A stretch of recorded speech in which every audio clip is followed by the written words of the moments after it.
Madam ఇక్కడ ఏమైనా రెంట్కు ఇల్లులు ఉన్నాయా? ఇక్కడ ఉన్నాయి. చైన్ పోయింది ఈరోజు. మా ఆయన ఎట్లయినా కొడతాడు నన్ను. పోలీస్ కంప్లైంట్ ఇద్దాం, ఏం కాదు, దొరుకుతుందిలే, ఏం కాదు. ఎక్కడ వరకు పోతాడో ఉరుకుదాం కానీ చూద్దాం. సాల్పా ఈ రోజుకి మస్తు అయిపోయింది, ఇంకా మంచిగా దొరికింది. Excuse me sir. ఏంది బాబు? మా భార్యకి యాక్సిడెంట్ అయింది, నా దగ్గర డబ్బులు లేవు, ఈ చైన్ ఒకటే ఉంది సార్, ఇది అమ్ముదాం అనుకున్న బయట బిల్లు అడుగుతారు, మీరు కొంచెం ఇది తీసుకొని ఏమైనా డబ్బులు ఇస్తారేమో సార్. Please sir. ఎంత కావాలి? ఇది అద్దతులో ఉంటుంది సార్, ఒక 20,000 అయినా సరే సార్, అర్జెంట్ అవసరం ఉంది. 10,000 ఉన్నాయి బాబు. సార్ ఇంకొక 5,000 ఉంటుంది చూడండి సార్. లేవు బాబు. సరే సార్.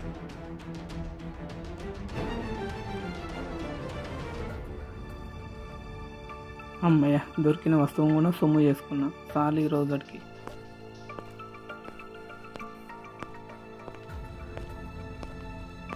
ఏం కాదులే, నువ్వేం టెన్షన్ పడకు, దొరుకుతుంది.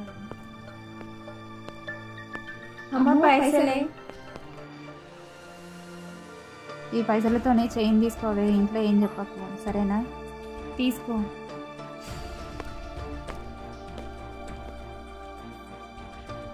అరే పైసలు జోబులో పెట్టిన వాళ్ళ ఇక్కడ పోయినాయి. అబ్బా పైరా పైసలు కష్టపడతా.